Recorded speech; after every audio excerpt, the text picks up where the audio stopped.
efa samy miaiky isika roa.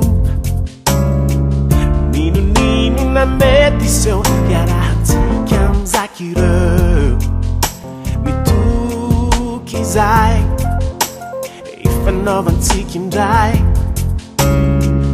Namanao foana hatrany na hotsika io natomany. Miezaka mity maniry niaraka.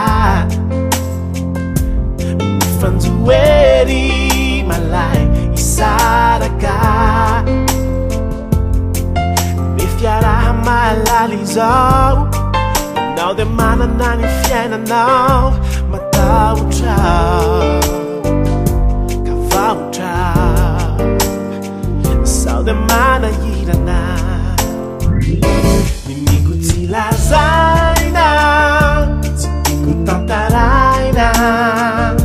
Aloha iafinao tsiseo mbola miteo. Antsika roa irery fenany ireny. Mifotsika misento indray miarany tempo.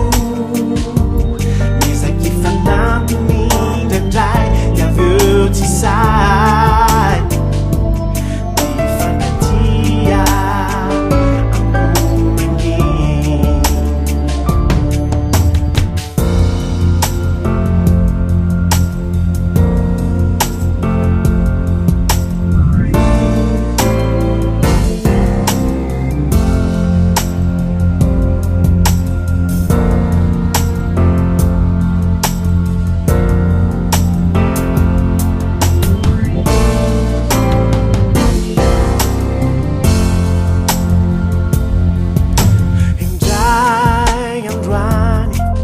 mety fimehezantsika ihany.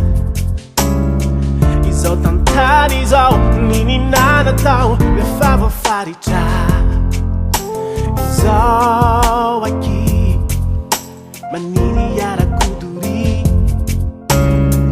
Mba vomatotra rehefa voafatotra. Ka aleo dia miona miezaka mity maniry niaraka. Mifanjoery malay isaraka. Mifiaraha malala izao. Ianao dia manana ny fiainanao. Matahotra kavahotra. Sao dia manahirana. Mimiko tsy lazaina, tsy tiako tantaraina. Aloha iafinao tsiseo mbola miteo.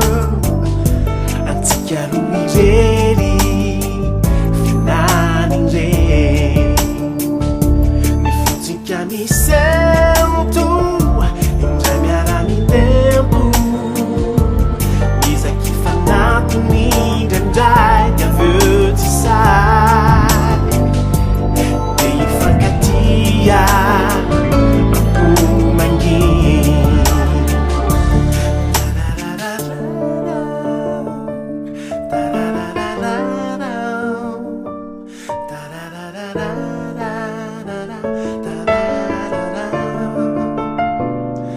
Antsika roa irery